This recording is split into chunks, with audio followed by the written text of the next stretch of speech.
Morrer faz parte da vida. É um rito de passagem aqui na Terra. E a forma como cada pessoa encara esse momento depende muito de sua corrente religiosa ou da ausência dela. A morte é a única certeza que temos, a não ser, claro, os impostos que você paga, a menos que você seja monegasco ou mora em Mônaco, mas isso não vem ao caso. Ela é a fronteira final, e nem os mais poderosos, gananciosos ou famosos conseguem escapar dela. Seus efeitos atravessam todas as esferas da sociedade, inclusive a indústria da música, que nessa indústria passou muita gente.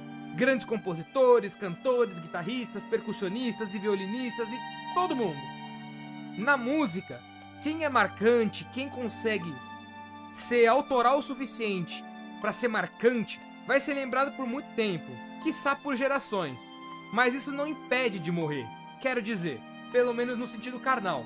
Até porque existe uma diferença entre perder a vida e morrer, como diria o nosso eterno Chavinho. Perder a vida significa não continuar na sociedade, ou seja, o seu corpo já não está mais entre nós, você não pode mais tomar nenhuma ação ativa. Já morrer significa ser esquecido, ninguém mais lembra de você. Mas o vídeo de hoje não é sobre filosofia, vamos direto ao assunto. Este iceberg vai tratar da morte desses músicos, indo de circunstâncias leves e bem tranquilas até as mais mórbidas e perturbadoras. O vídeo de hoje é esse aqui no canal Ice. Se inscreva para acompanhar os próximos vídeos e vamos nessa!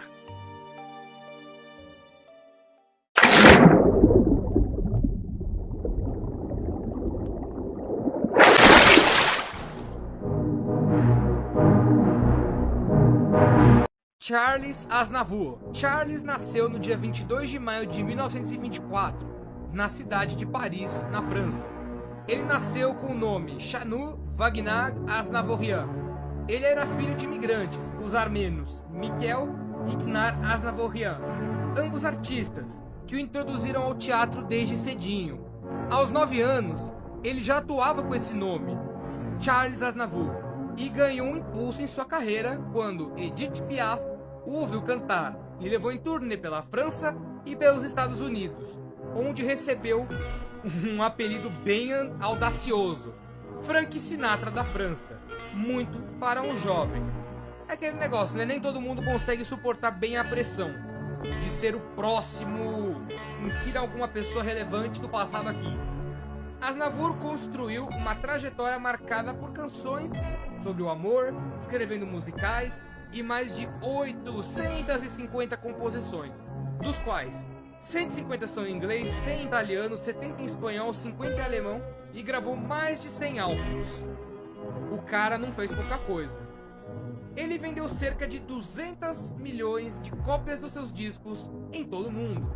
Ele cantou em diversas línguas, inclusive alemão, russo, armênio e português. Entre suas canções mais célebres estão Que se sestre Venise, gravada em várias línguas, e She, que alcançou o primeiro lugar nas paradas britânicas nos anos 70. Além da música, Aznavour teve uma carreira cinematográfica de expressão, participando de mais de 60 filmes. Nessa década, ele estrelou Atirem no Pianista, de François Truffaut. Em 79, atuou em O Tambor, vencedor do Oscar de melhor filme estrangeiro. Esteve em O Caso dos Negrinhos, de 1974, e em Ararat, 2002. Ele era bem versátil e se tornou uma figura admirada por várias pessoas no cenário internacional. E admirado também por colegas como Plácido Domingo, que frequentemente interpretava suas músicas. Aznavour também se destacou pelo trabalho humanitário. Após o terremoto de 1988, lá na Armênia, ele criou a Fondation Aznavour pour l'Arménie, que arrecadou mais de 150 milhões de dólares em ajuda humanitária e de infraestrutura. Em Erevan, capital da Armênia, há uma praça com seu nome.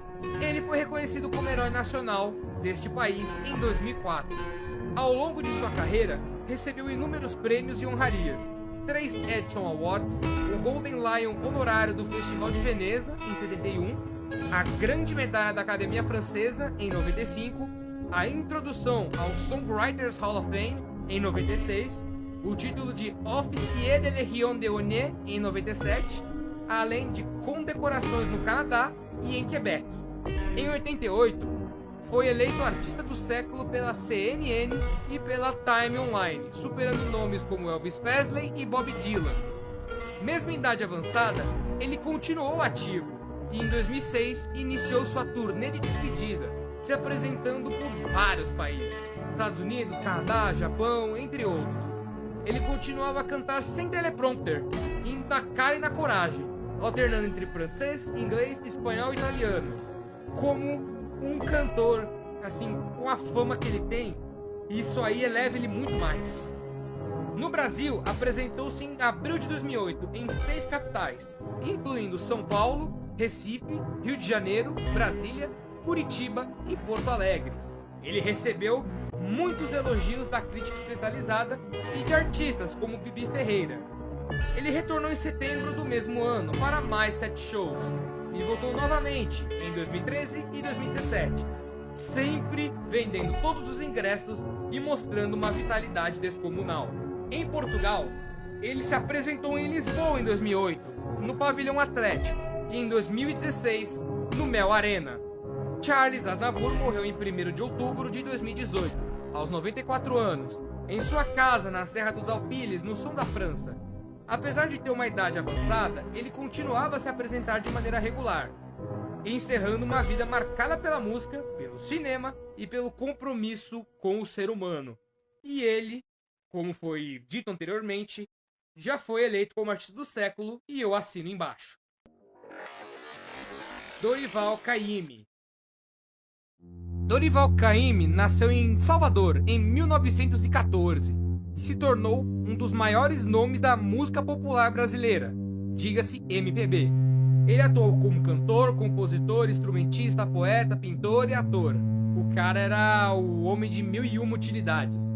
Ele, inspirado pelos hábitos, costumes e tradições do povo baiano, desenvolveu um estilo próprio de compor e cantar, marcado pela espontaneidade dos versos, pela sensualidade e pela riqueza melódica. Sua obra, profundamente influenciada pela música negra, deu voz à Bahia e seu povo, tornando-se um patrimônio imensurável do Brasil. Entre suas composições mais conhecidas estão Saudade da Bahia, Samba da Minha Terra, O Denho que a Nega Tem. Filho de Dorival Henrique Caymmi e Aurélia Soares Caymmi, era descendente de italianos pelo lado paterno. O bisavô chegou ao Brasil para trabalhar no reparo do elevador Lacerda. Desde criança ele conviveu com a música. O pai, um funcionário público e músico amador, tocava piano, violão e bandolim. A mãe, mestiça de portugueses e africanos, cantava em casa, ouvindo fonógrafo e vitrola. Cresceu sua vontade de compor ainda menino. Tendo todo esse contexto em volta, era bem propício a isso. Ele cantava em coro na igreja como baixo cantante. Aos 13 anos, interrompeu os estudos e começou a trabalhar como auxiliar no jornal O Imparcial, até que esse jornal veio a fechar em 1929. Então ele se tornou vendedor de bebidas.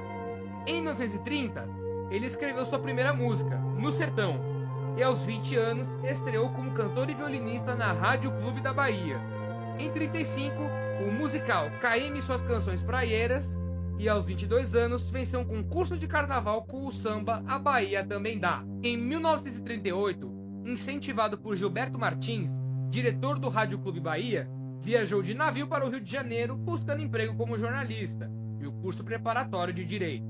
Trabalhou em pequenos serviços de imprensa, inclusive em O Jornal, mas continuava a compor e cantar. Esse lado nunca saiu dele. Nesse período, conheceu Carlos Lacerda e Samuel Waina. Nesse mesmo ano, foi apresentado ao diretor da Rádio Tupi e estreou em 24 de junho cantando 2 de suas composições.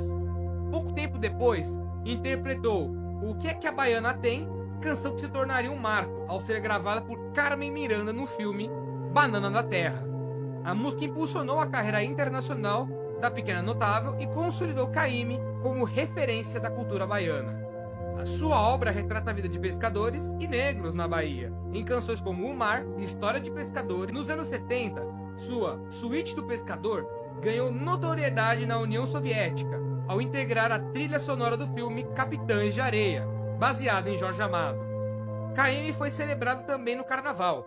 Em 86, a Estação Primeira de Mangueira apresentou o enredo Caymmi mostra ao mundo que a Bahia Mangueira tem, conquistando o título do Carnaval Carioca. Em 2014, a escola de samba Águia de Ouro homenageou seu centenário com o enredo A Velha Bahia apresenta o centenário do poeta cancioneiro Dorival Caymmi, alcançando a terceira posição. Dorival faleceu em 2008, 16 de agosto, aos 94 anos, em seu apartamento em Copacabana, vítima de insuficiência renal decorrente de um câncer que enfrentava desde 99.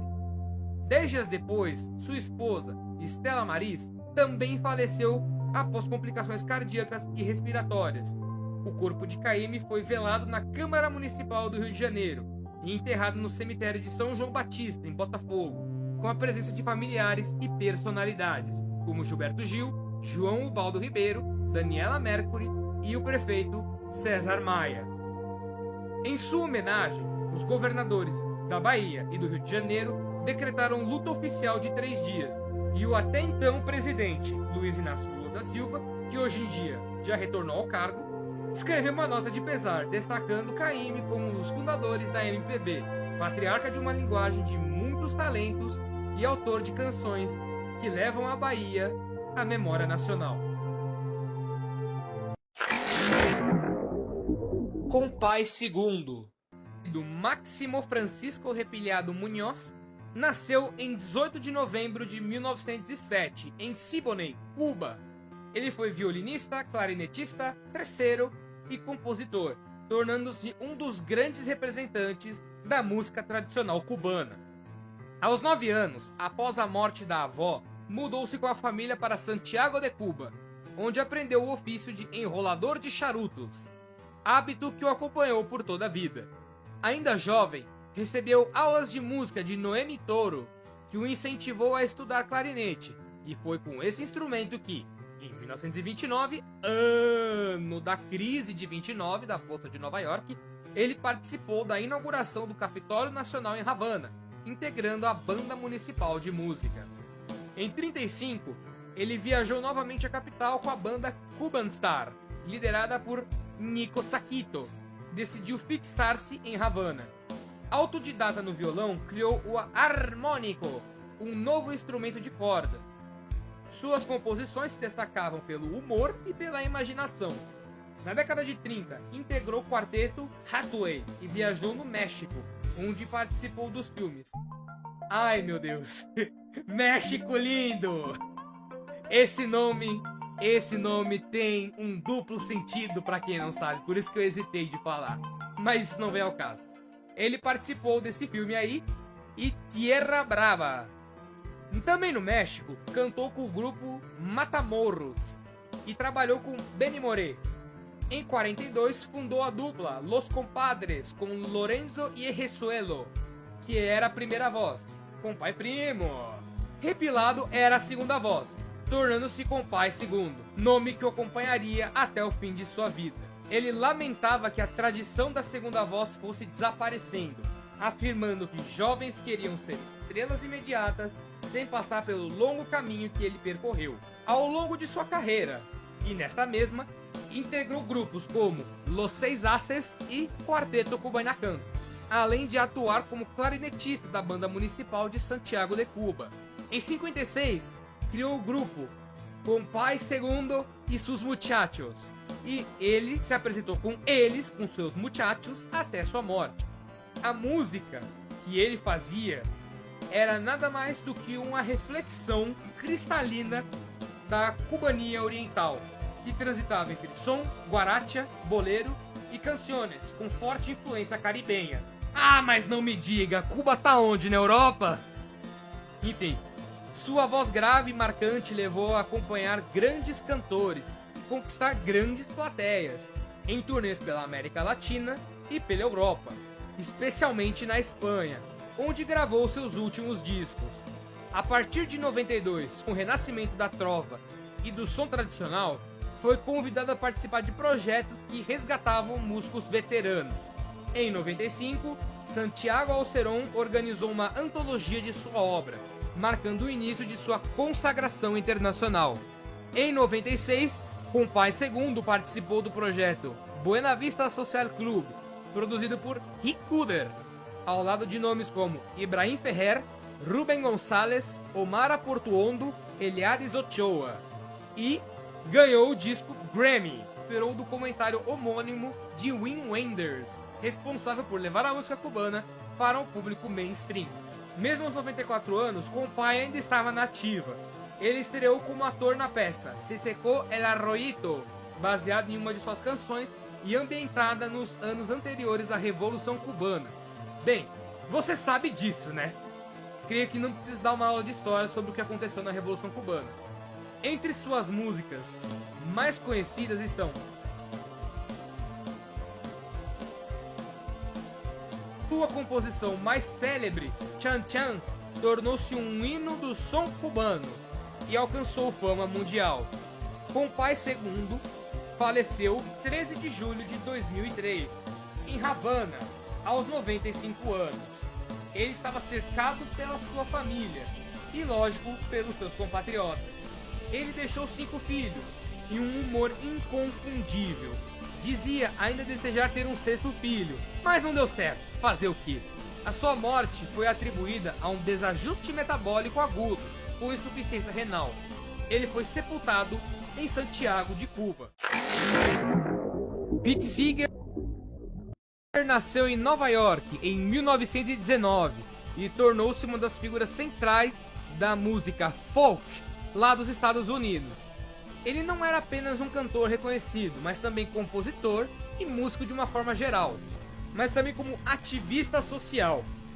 Nos anos 40, já era presença constante nas rádios dos Estados Unidos, e na década seguinte foi um enorme sucesso com o grupo The Weavers, especialmente com a canção Good Night Iran, que permaneceu no topo das paradas por 13 semanas, o que dá uns 3 meses e uma semana isolada. Durante a era McCartney, os Weavers foram colocados na lista negra, mas Seeger ressurgiu nos anos 60, com uma voz proeminente em causas como desarmamento, direitos civis, direitos trabalhistas, ambientalismo e oposição à Guerra do Vietnã. Podemos dizer que ele inspirou muita gente a picar a mula e não ir para a Guerra do Vietnã. Muita gente morreu lá. Para mim, eu acho guerras uma coisa bem sem sentido. Por que os velhos que fazem isso, e por que os velhos que não vão atrás de conflitos não vão eles mesmos para a guerra? Ou sei lá, chama o lutador de UFC para fazer isso. Não envolva pessoas inocentes. Mas eu sou apenas um cidadão brasileiro falando isso. Vai falar isso pra eles que eles não vão dar uma foda pra vocês. Enfim, entre suas composições mais conhecidas estão Where Have All the Flowers Gone, If I Had a Hammer, Kisser Sweeter Than Wine, Turn, Turn, Turn, foram interpretados por muita gente. Muita gente.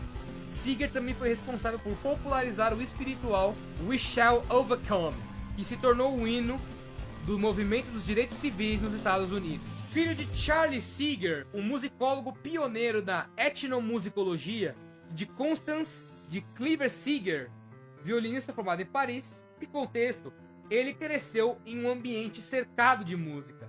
Aos 13 anos, encantou-se pelo banjo de 5 cordas, em um festival na Carolina do Norte. Ele ingressou em Harvard, mas abandonou os estudos em 38 para se dedicar à música e ao ativismo. Trabalhou com Alan Lomax na Biblioteca do Congresso e conviveu com nomes como Woody Guthrie e Bailey, que se tornaram referência na música folk. Nos anos 40, ele integrou os Almanac Singers, que era um grupo que defendia sindicalismo, inclusão racial, causas progressistas em geral. E nessa empreitada, ele gravou músicas como Songs for John Doe. Pra quem não sabe, John Doe é um jeito de você falar alguém que você não sabe o nome. Em vez de você falar João da Silva aqui no Brasil, lá eles falam John Doe. E Talking Union foi outro single desse grupo.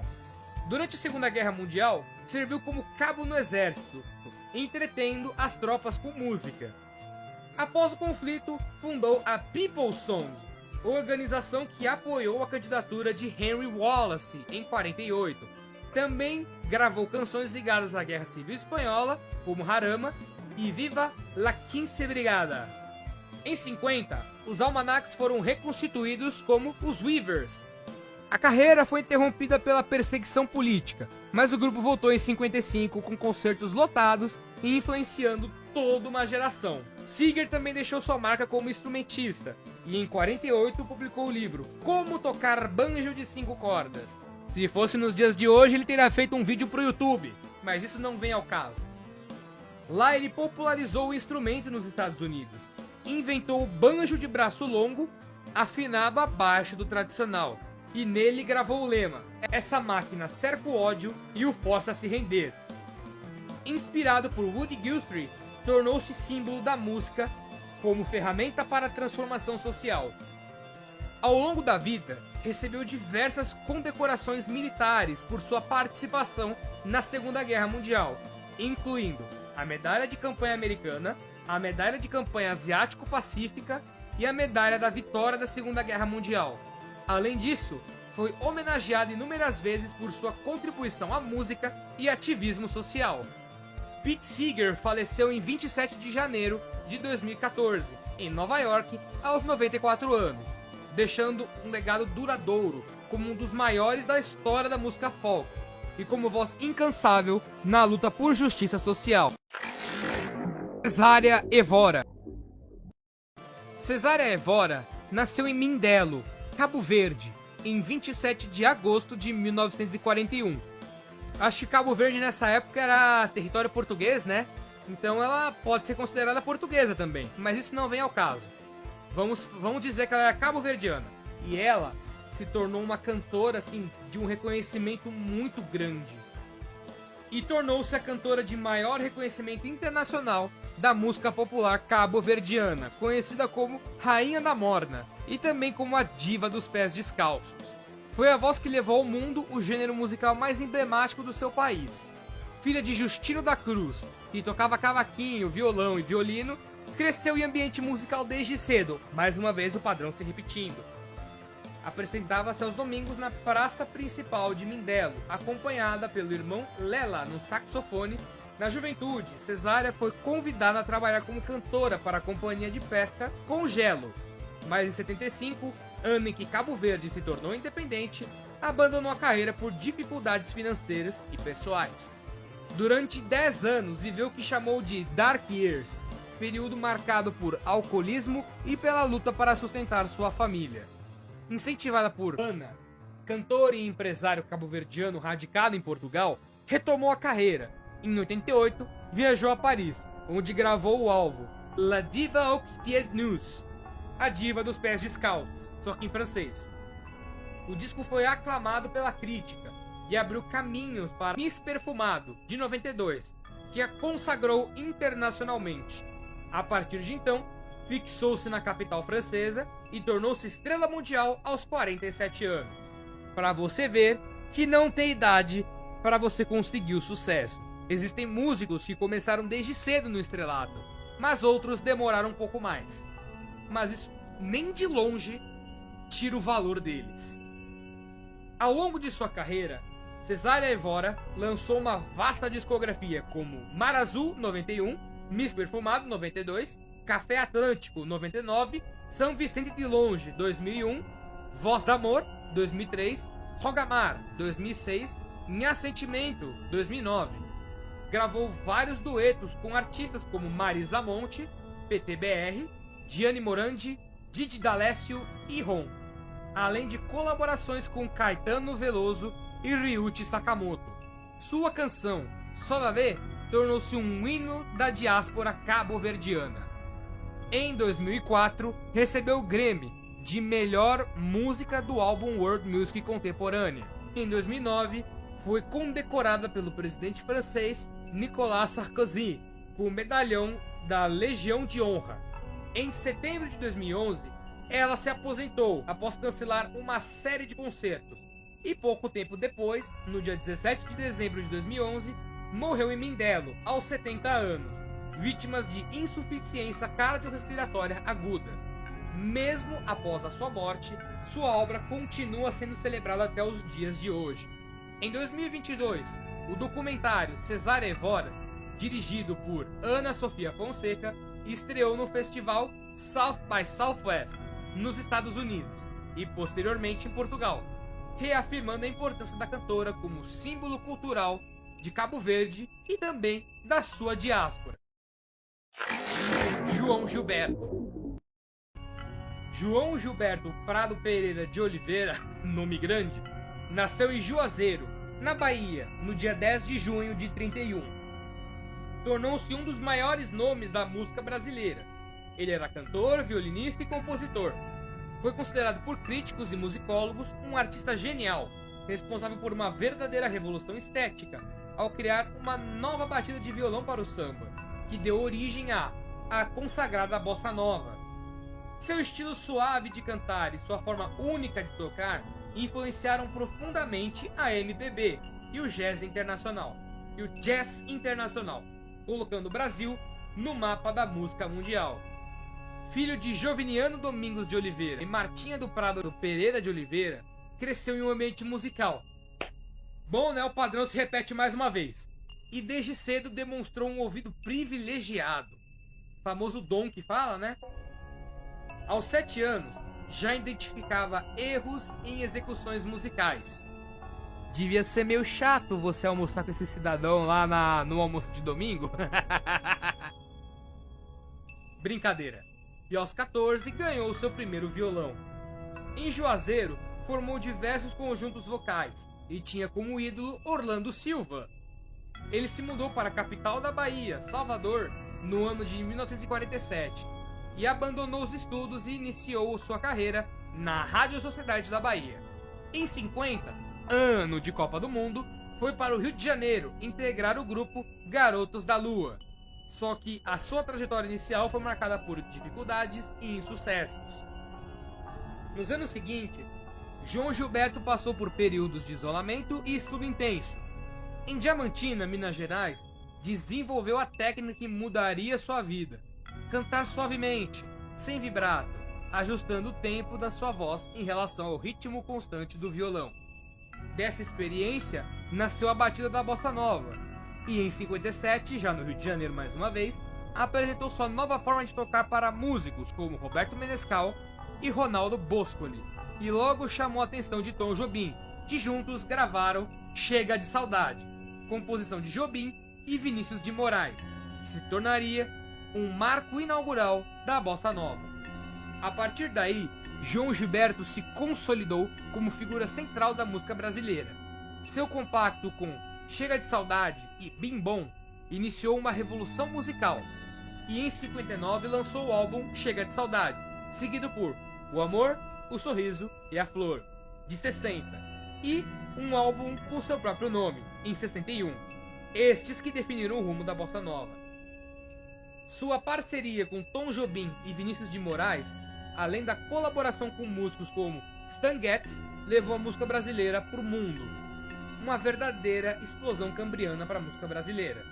O álbum Getz Gilberto, de 64, inclui aquela clássica música Garota de Ipanema, que se tornou um dos discos de jazz mais vendidos da história e rendeu a João Gilberto um Grammy, sendo considerado um dos mais influentes do século XX, para a revista Rolling Stones aqui do Brasil. Foi o segundo maior artista brasileiro de todos os tempos, apenas ficando atrás de Tom Jobim. E eu creio que ele não reclamaria deste título e de estar atrás de quem ele estava. Apesar da fama, João Gilberto era discreto e recluso, e era marcado por um perfeccionismo alto e uma exigência artística de tamanho semelhante. Seus shows eram raros, mas eram memoráveis. É aquela famosa máxima: menos é mais. E sua postura diante da música era de absoluto rigor estético. Esse devia ser chato de participar em gravações de música, mas com certeza os resultados eram algo de se orgulhar. Em 2019, após anos enfrentando problemas de saúde, morreu em sua casa no Rio de Janeiro, aos 88 anos. Seu velório aconteceu no Teatro Municipal do Rio de Janeiro e foi sepultado em Niterói. A sua música e as suas obras continuam em evidência mesmo anos depois. Em 2023, o disco póstumo Relicário João Gilberto, ao vivo no Sesc em 1998, recebeu uma menção honrosa na lista dos 50 melhores álbuns nacionais da Associação Paulista de Críticos de Arte. João Gilberto permanece como um dos maiores artistas brasileiros de todos os tempos, responsável por uma verdadeira revolução musical que transformou o samba em bossa nova e levou a música do Brasil para o mundo.